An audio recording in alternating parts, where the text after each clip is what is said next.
हाँ चलो देखो हम लोग देखते हैं आगे। हम लोग आगे क्या देखते हैं, कल याद है बतलाए थे क्या, सस्पेंशन ऑफ चार्ज पार्टिकल के बारे में। देखो इधर चार्ज पार्टिकल के बारे में कल क्या बतलाए थे, ये इस तरह से रहेगा। इसमें ये क्या हो जाएगा, इस पर दो जो है ये एम मास से चार्ज क्यू है और क्यू मान लो Q1 Q2 भी ले सकते हैं। ठीक है, यहाँ पर अभी क्यू मान लिए तो इस पर फोर्स एफ इधर लगेगा, इस पर फोर्स एफ इधर लगेगा। इसके बीच में एंगल कितना लिए थे, थीटा। नीचे की तरफ कौन सा फोर्स लगेगा, एम जी। तो इसमें टेंशन प्रोवाइड होगा, ठीक समझ में आया। तो टेंशन जो हो जाएगा वो तो एकदम ईजी है, एफ ई का स्क्वायर प्लस एम जी का स्क्वायर हो जाएगा। हम लोग को मेन निकालना था थीटा, तो थीटा क्या आया था, tan थीटा बराबर F E by M G आया था। समझ में आया, अरे आया कि नहीं। अब हम लोग नोट करके हम लोग कुछ कुछ पॉइंट लिखेंगे, नोट करके। देखो नोट करके पहला पॉइंट, इसी में थोड़ा सा दिमाग लगाना है, दूसरे में नहीं, ठीक है। अरे है नहीं, डिग्री लगाओ। देखो तो tan थीटा बराबर क्या हो जाएगा, F E by M G. अब अगर मान लो इसमें पहला नोट का पहला पॉइंट, इफ थीटा 1 बराबर थीटा 2, थीटा 1 मतलब ये जो है थीटा 1 है और ये क्या मान लो थीटा 2, तो थीटा 1 बराबर थीटा 2 है। देन इसका मतलब क्या हो जाएगा, मास भी बराबर होगा, m1 बराबर, तो क्या लो इलेक्ट्रोस्टैटिक फोर्स तो दोनों पर सेम लगेगा। समझ में आया, हेलो k q1 q2 का r स्क्वायर होता है ना, तो दोनों पर तो सेम लगेगा। लेकिन mg फोर्स इसके अपने मास की वजह से होगा और इस पर जो mg फोर्स होगा वो इसके अपने मास की वजह से होगा। आया समझ में। क्या बतलाओ, अगर मान लो ये थीटा 1 है, ये थीटा 2 है, इधर देख रहे बोल मत, ये थीटा 1 है, ये थीटा 2 है। अब इस पर जो है अगर मान लो इसका मास ज्यादा हो तो mg फोर्स ज्यादा लगेगा, तो mg फोर्स ज्यादा लगेगा, mg फोर्स ज्यादा लगेगा तो एंगल कम बनेगा ज्यादा, अरे एंगल कम बनेगा ज्यादा, कम बनेगा। देखो ना mg फोर्स अगर ज्यादा लगेगा तो इसको और नीचे की तरफ खींच के लिया है, तो ये क्या हो जाएगा, और एंगल कम हो जाएगा। लेकिन अगर अभी दोनों का मास चार मतलब एंगल बराबर, इसका मतलब दोनों का मास भी क्या हो जाएगा, बराबर हो जाएगा। दूसरा देखो, if theta 1 is greater than theta 2, अगर थीटा 1 है बड़ा है थीटा 2 से, तो इसका मतलब क्या हो जाएगा, m1 is less than m2, मतलब जिसका एंगल छोटा उसका मास बड़ा, जिसका मास छोटा उसका एंगल बड़ा हो जाएगा। समझ में। तो थीटा 1 ज्यादा है, इसका मतलब उसका मास कम होगा, तब ना इसमें mg फोर्स कम है, रिपल्सन फोर्स ज्यादा होगा, तो ये दूर भागेगा। आया समझ में, क्या है कि नहीं। मतलब क्या हुआ कि अगर mg फोर्स ज्यादा रहे तो ये नीचे की तरफ खींचेगा, तो ये नीचे की तरफ अगर जाएगा तो एंगल कम हो जाएगा, और अगर मास कम होगा तो ये क्या हो जाएगा, दूर चला जाएगा। समझ में, मतलब क्या होगा, एंगल ज्यादा हो जाएगा। ऐसा समझ में, लिखो इसको। और एक बात बताओ, मून के बारे में बतलाए थे। मून पर जो होता है वो क्या होता है, एक्सीलरेशन ड्यू टू ग्रेविटी। हम लोग का जो एक्सीलरेशन उसके कंपेयर में क्या होता है, कम होता है कि ज्यादा, कम। कितना कम, मून पर g का वैल्यू कितना होता है, mg/6, अरे g/6 क्या बतलाए थे, मून पे g डैश का वैल्यू क्या हो जाता है, जो हम लोग का है उससे 6 गुना कम। जैसे अगर तुम यहाँ पर अपना तुम्हारा मान लो 60 kg वजन है, तो तुम्हारा जो है अगर वो मशीन तो जानते हो क्या मेजर करता है, वेट को। किसको मेजर करता है, वेट को, कि तुम पर कितना फोर्स लग रहा है। समझ में आया। और उस फोर्स से क्या करता है, डिवाइड करके और हम लोग का वेट मास बताता है। समझ में आया। अगर तुम्हारा मास जो है यहाँ पर 60 kg है तो फोर्स कितना लग रहा होगा, 600 न्यूटन, 60 गुणे 10।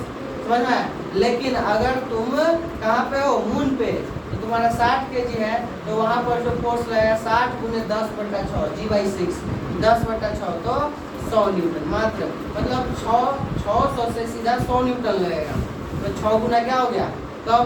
तो वजन भी वही तुम्हारा 60 kg के बदले कितना दिखाएगा, 10 kg। कितना kg, क्योंकि एक्चुअल में वजन तो हम लोग का मशीन मेजर करता नहीं है।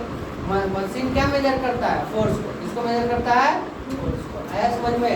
तो यहाँ पर अगर हम लोग चार्ज पार्टिकल को कहाँ पे सस्पेंड किया है, कहाँ पे, मून पे। कहाँ पे, मून पे। तो यहाँ पर g का वैल्यू खाली क्या हो जाएगा, mg/6 कर देंगे। समझ में आया? तो लिखो, नेक्स्ट लिखो,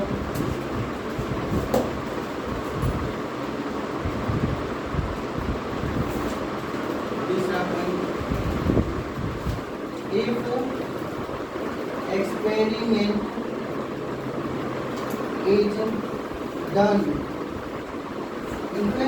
experiment is done on moon, if experiment is done on moon, moon पर अगर कर रहे हैं, कहाँ पे कर रहे हैं, मून पे कर रहे हैं, तो क्या होगा, तो tan थीटा डैश बराबर क्या हो जाएगा, एफ ई पे कोई फर्क नहीं पड़ेगा, लेकिन यहाँ पर एम जी के यहाँ पर क्या हो जाएगा, जी बाई, यहाँ पर जो जी डैश का वैल्यू हो जाता है मूल पे g/6 के बराबर होता है। समझ में आया? इसीलिए वहाँ पर tan थीटा डैश क्या हो जाएगा, F E by M G, G के यहाँ पर g/6। समझ में आया?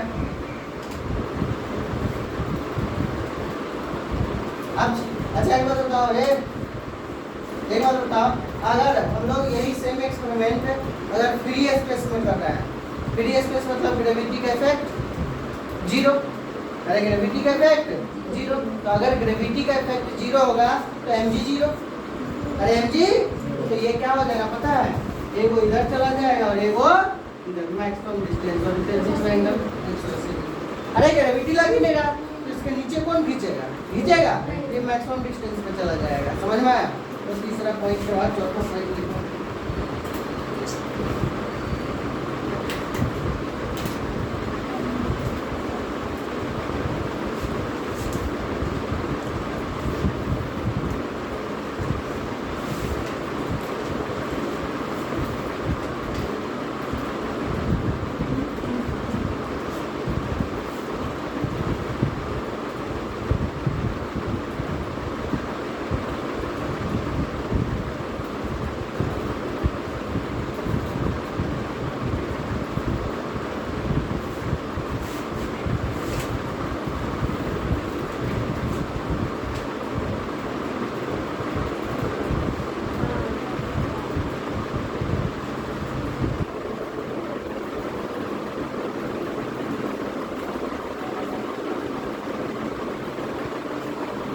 जी का वैल्यू जीरो हो जाएगा। समझ में?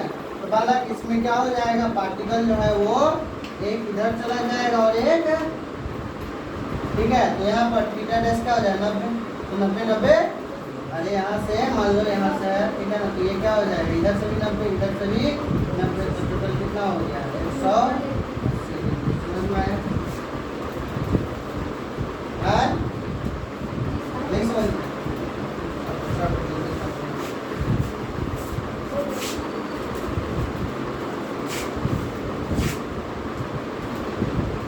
हाँ, अब देखो, हेलो बालक, चौथा के बाद हम लोग पांचवा पॉइंट देखते हैं। क्या पॉइंट? पांचवा पॉइंट में देखो, हेलो, पांचवा पॉइंट में जो है हम लोग को क्या देखना है, अब मीडियम में डाल देंगे। ठीक है, if experiment is done in a medium में अगर डालेंगे, तब एक बार बताओ, मीडियम में डालेंगे तो कौन कौन फोर्स है, जैसे यहाँ पर जो है, ठीक है ना, mg चेंज हो रहा था, खाली क्या चेंज हो रहा था, mg, लेकिन मीडियम में डालेंगे, ठीक है ना। चौथा के बाद पांचवा क्या है, if experiment is done in a medium, hello, medium में डालेंगे, ठीक है, मीडियम में डालेंगे तो क्या होगा, देखो, मीडियम में डालेंगे तो क्या होगा, अब एक बात बताओ, मीडियम यहाँ पर क्या है, मान लो यहाँ पर देखो, यहाँ पर जो है हम लोग का ये है तुम्हारा एक कंटेनर, हाँ, इस कंटेनर में क्या है, लिक्विड भरा हुआ है, क्या भरा हुआ है, लिक्विड भरा हुआ है। अब एक बात बताओ, हेलो बालक, इसमें क्या किए, कोई चार्ज पार्टिकल जो है, ठीक है, इसको यहाँ पे ऐसे करके सस्पेंड किए, ठीक है, यहाँ पर ये इसको, ठीक है, अब यहाँ पर जो है ये है चार्ज पार्टिकल, ये क्या है, चार्ज पार्टिकल, किसी एक पर ले लेते हैं। अब एक बात बताओ, क्या इलेक्ट्रोस्टैटिक फोर्स चेंज होगा, अरे इलेक्ट्रोस्टैटिक फोर्स चेंज होई होई। अरे डाइलेक्ट्रिक कांस्टेंट नहीं आ जाएगा। मान लो वाटर में डाले हैं तो वाटर का डाइलेक्ट्रिक कांस्टेंट, तो अब एक बात बतलाओ, इसमें Fe डैश जो आएगा वो क्या हो जाएगा, Fe बाय, याद है अरे बतलाए थे ना कि कोई मीडियम में डालते हैं तो उसका नया फोर्स क्या हो जाता है, तो उसका डाइलेक्ट्रिक कांस्टेंट से डिवाइड कर दो। अरे बताए थे F0 बाई एप्सिलॉन आर, बतलाए थे ना। F मीडियम का क्या बतलाए थे, F0 बाई एप्सिलॉन आर। यहाँ पर K ले लेते हैं, K क्या हो गया हमारा डाइलेक्ट्रिक कांस्टेंट। अरे K क्या हो गया हमारा, K क्या हो गया डाई इलेक्ट्रिक कांस्टेंट, ठीक है। तो डाइलेक्ट्रिक कांस्टेंट हो गया K हमारा, आया समझ में।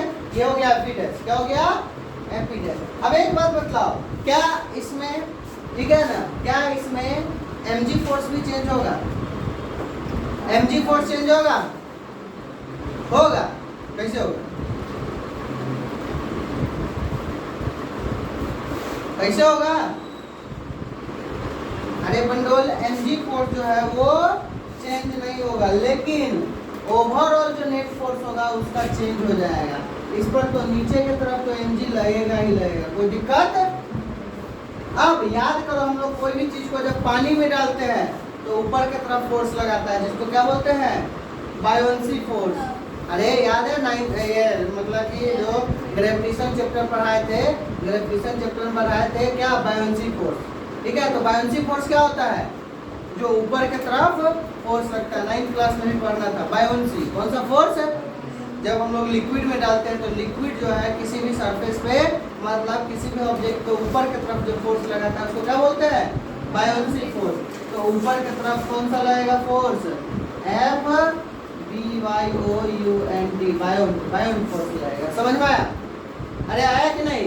तो अब एक बार उसका mg फोर्स होगा, ये Fg नेट मतलब ग्रेविटेशनल फोर्स जो है नेट, वो कितना हो जाएगा, तो बतलाओ Fg नेट जो होगा, Fg, अरे Fg नेट जो होगा वो क्या हो जाएगा, mg minus Fb, F Biot force कितना होता है बताओ तो, बायोट फोर्स कितना होता है,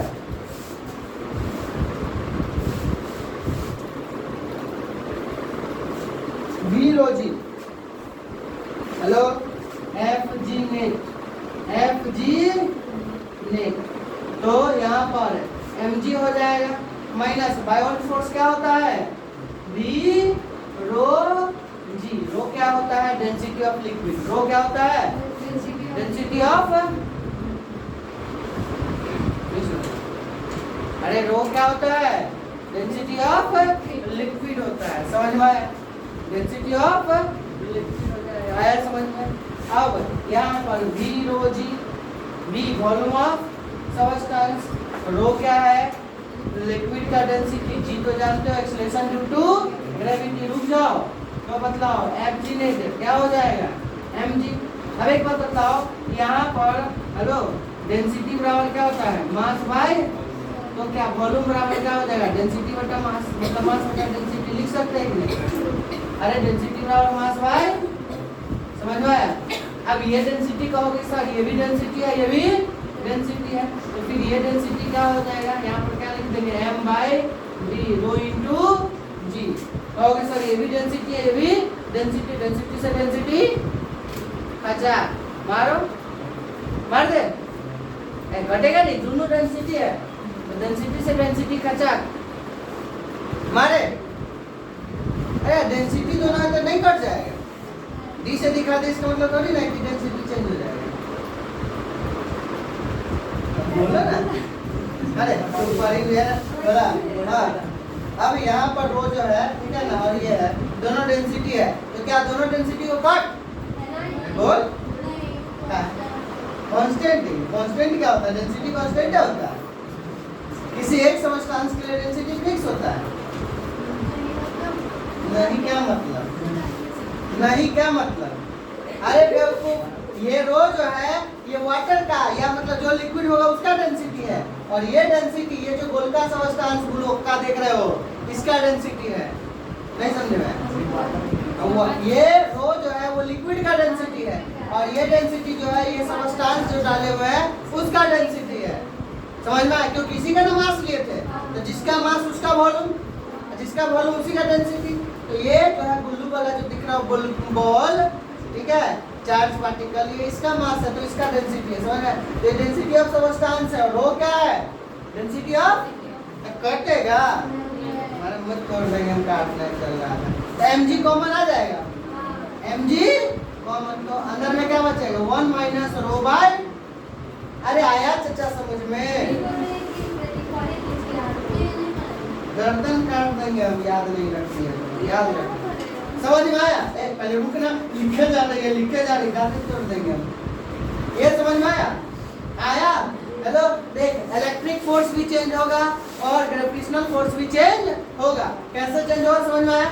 तो mg माइनस एफबी, एफबी क्या है? एफबी क्या है? बुतनी के फोर्स, हाँ, फ्री बॉडी, देख रहे हो भाई, भगवान हमारा तो नाम छुपा देगी तू लोग। अरे बुतनी के फोर्स है, बायोन फोर्स, हाँ, कौन सा फोर्स? एफबी मतलब बायोन फोर्स, कौन सा फोर्स? बायोन फोर्स है, और यहाँ पे लिखे भी हुए F B Y O N T, इसको शॉर्ट में एफ बी लिख दिया है, बायोन फोर्स। समझ में आया? बायोन फोर्स का फॉर्मूला क्या होता है? वी रो जी, यहाँ पर लिख देते हैं, एफ बी का फॉर्मूला क्या होता है? वी रो जी, जो भी सबस्टांस का वॉल्यूम होगा उसका डेंसिटी है गुने लिक्विड का डेंसिटी गुने जी एक्सेलरेशन ड्यू टू ग्रेविटी। समझ में आया? तो ये निकल के आएगा यहाँ तक दिक्कत। तो बस अब now tan theta dash, tan theta dash क्या होता है? F B by M G, F B के जगह पर क्या हो जाएगा? एफ बी बाई के, अरे एफ बी के जगह पर क्या होई? अब बटा एम जी के जगह पर क्या होगा? M G into 1 minus rho by, होगा रो बाई डी। तो बदलाओ tan थीटा डैश क्या होई? F B by M G into के 1 माइनस रो बाई, अरे होई कि नहीं? पक्का होई, क्या होई बता? हैं? आइडिया होई, आया समझ में? अरे आया? यहाँ पर बतलाओ, इधर देखो, हेलो, यहाँ पर लिख देते हैं, ठीक है? यहाँ पर बतलाओ एफ बी क्या है? तो बुतनी के फोर्स से करो, एफ बी क्या है? बायोन फोर्स, बायोन फोर्स, हाँ। उसके बाद हेलो, रो क्या है? Density of liquid, density of liquid, समझ में आया? डी क्या है?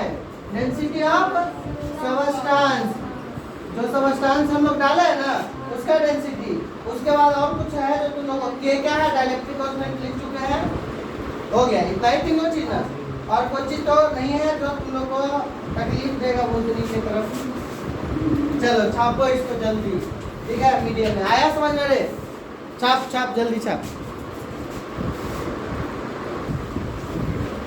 चलो देखो, तुम लोग जो है एनसीईआरटी का क्वेश्चन जो है बना के लाना है, कौन लिखो पहले। तो लोग बोली बोल के गई थी, तो याद दिला दो, हम भूल जाते हैं, याद क्या ही रहेगा। हाँ, इसमें जो है एग्जाम्पल नंबर 1.1 से लेकर के ना 1.4 तक, एग्जाम्पल 1.1 से 1.4 तक। पेज नंबर अपना नहीं पता है।